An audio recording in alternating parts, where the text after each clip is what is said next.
हमारे गुरुजी तो ध्यान ही नहीं दे रहे हैं। गुरुजी, अरे यार देखो, तो गुरु ध्यान नहीं दे रहे हैं तो बर्तन तुम्हारा साफ कैसे होगा भाई? बर्तन साफ कौन करेगा? जब तक बर्तन साफ नहीं होगा उसमें भगवत प्रेम कैसे समाहित हो सकता है? सोचो, वो तो दिव्य है। सही बात है। भगवत प्रेम दिव्य है। और दिव्य चीज दिव्य वस्तु में ही समाहित हो सकती है, समझे ना? और हमारा जो अंतःकरण वाला रूपी बर्तन है वो तो अशुद्ध है। उसका दायित्व तो भगवान ने किसको सौंपा है? गुरु को। गुरु को। हाँ, जाहिर सी बात है, गुरु को ही दिया है।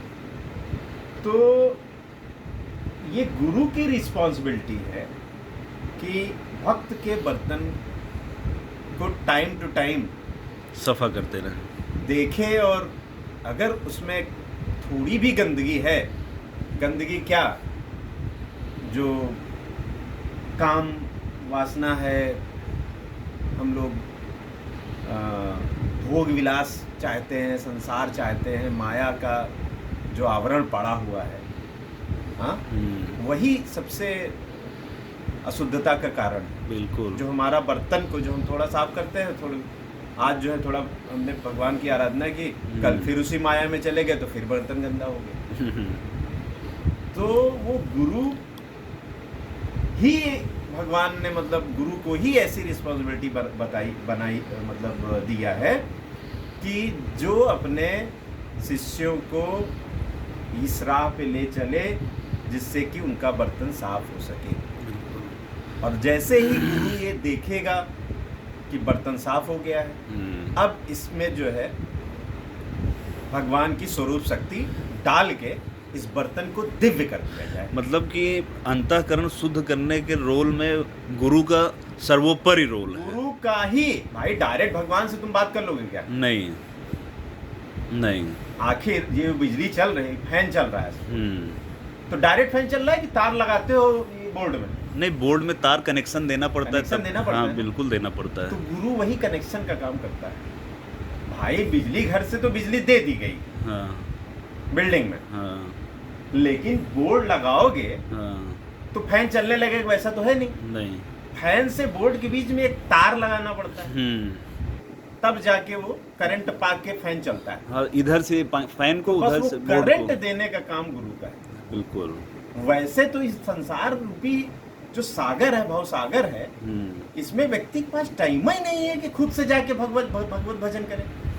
टाइम ही नहीं है। तो गुरु जब तक डंडा लेके मारेगा नहीं कि तू सही राह पे चल, तो कोई इंसान अच्छा भगवत जो है भजन करेगा क्या? नहीं। और जो कर भी रहे हैं ज्यादातर दिखावा कर रहा है। भाई कीर्तन भजन चल रहा है लेकिन मन से नहीं चल रहा है। या तो प्रोफेशनलिज्म हो गया है, पैसा लेके रामायण कर देंगे, पैसा लेके हम सुंदरकांड कर देंगे, खुद से नहीं करेंगे। अरे यार, भगवान ने कहा है सुंदरकांड खुद पढ़ना है, रामायण खुद पढ़ना है, तभी तो हम भगवान, जैसे परमहंस लोग श्री राम में रमण करते थे, समझे? अपने मन में उनका नाम लेके उसी में रम जाते थे। तो वो रामायण हमें खुद पढ़नी है, ना कि दूसरों से पढ़वानी है। ढोल मंजीरा ठीक है, सब व्यवस्था कर दियो, लेकिन खुद तो पढ़ो। अरे हम कहते हैं पूरी रामायण नहीं पढ़ सकते हो, कम से कम 1000-2000 लाइन पढ़ लो, लेकिन नहीं। तो ये गुरु का काम है कि समय रहते अपने शिष्यों को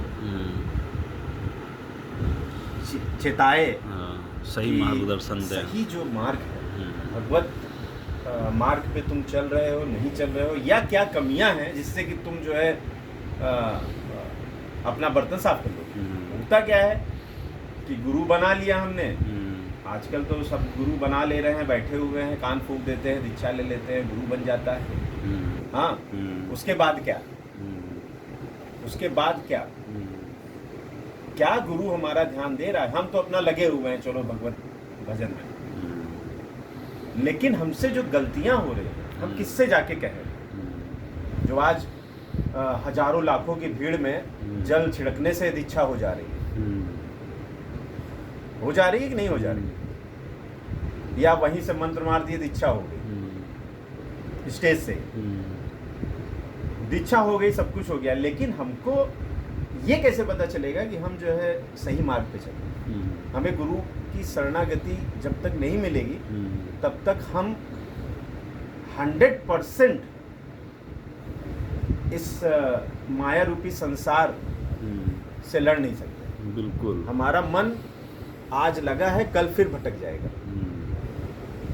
तो इसलिए हमें सच्चा महापुरुष, सोत्री ब्रह्मनिष्ठ गुरु चाहिए, जो कि हमें ज्ञान दे सके और माया से हमें बाहर निकाल सके। बिल्कुल। और आजकल तो समाज में ये सब बहुत से बुद्धिमान प्राणी लोग पहले बैठे हुए हैं, जो कि बस गुरु बन गए लेकिन माया के गुलाम हैं, पैसा ले रहे हैं इतना।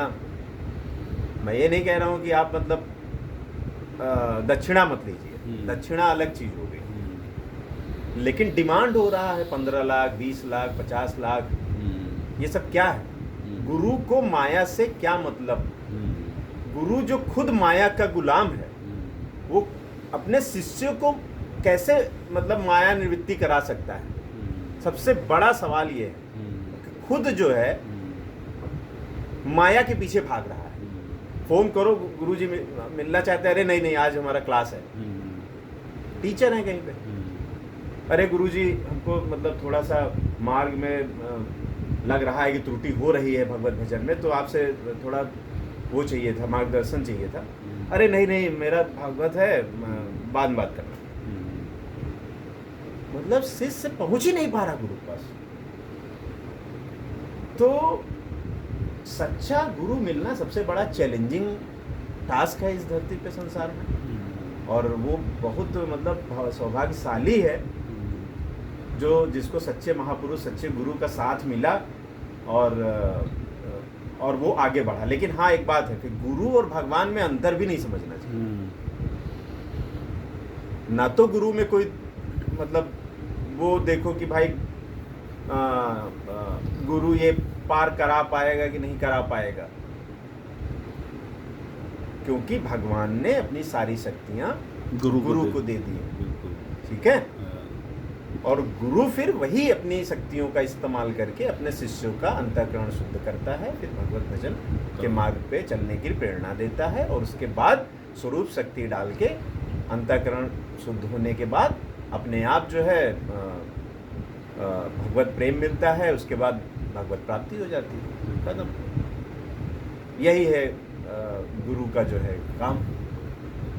और गुरु वो करता है अपने भक्तों के लिए, अपने शिष्यों के लिए।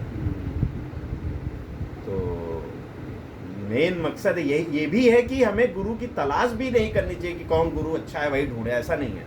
अपने मार्ग पे चलना चाहिए, वो गुरु ही आपको ढूंढ लेगा। भगवान ऐसे महापुरुषों को भेज देते हैं उन भक्तों के पास जो सच्चे मन से भक्ति करते हैं। अगर उनको कुछ भी उनके राह में कोई रुकावट आ रही है, तो भगवान उन महापुरुषों को भेज देते हैं कि जाओ इस भक्त का कल्याण करो। बिल्कुल। तो इसलिए अपने मन को जो है कंट्रोल में करके, इंद्रियों को कंट्रोल में करके भगवत भजन में लग जाइए और कोशिश करिए कि आप किसी भी तरह इस माया रूपी में वापस न भटके, और कीर्तन भजन स्मरण जो नौधा भक्ति बताई है हमारे श्री रामचंद्र जी ने, उसको करिए, कीर्तन करिए, स्मरण करिए, जो है श्रवण करिए। हाँ, जो अपना है कीर्तन, श्रवण, स्मरण, अर्चनम, वंदनम, पादसेवनम, दास्यम, सख्यम, आत्मनिवेदनम, वंदनम। तो इसमें से कोई 3 भक्तियां जो श्रेष्ठ मानी गई हैं, श्रवण, कीर्तन और स्मरण। श्रवण कानों से सुनिए, कीर्तन अपने जो वाणी से, अपने वाणी से आप भगवान का भजन करते हैं, वो चाहे संगीत के माध्यम से करिए, चाहे जो माध्यम से करिए, लेकिन आप खुद करिए, दूसरों से करवाइए मत। हाँ। और तीसरा है कि अपना स्मरण, और स्मरण ही नंबर 1 पे है, बाकी दोनों हेल्पर है। स्मरण आप करिए, बाकी दोनों आपकी सहायता करेंगे। कीर्तन और श्रवण आपकी सहायता करेंगे, स्मरण आपको परमानेंट करना है। स्मरण आप करेंगे, उसके बाद आप उन्हीं का कीर्तन करिए और श्रवण करिए। तो इन तीनों भक्तियों का, तीनों 9 भक्तियों में से ये 3 भक्तियाँ श्रेष्ठ है, और इसी को आप फॉलो करिए। देखिए भगवत कृपा आप पे बरसेगी और गुरु की कृपा बरसेगी और भगवत प्रेम मिलेगा 101%। ये मतलब हर व्यक्ति को फॉलो करना चाहिए। राधे राधे। राधे राधे राधे राधे।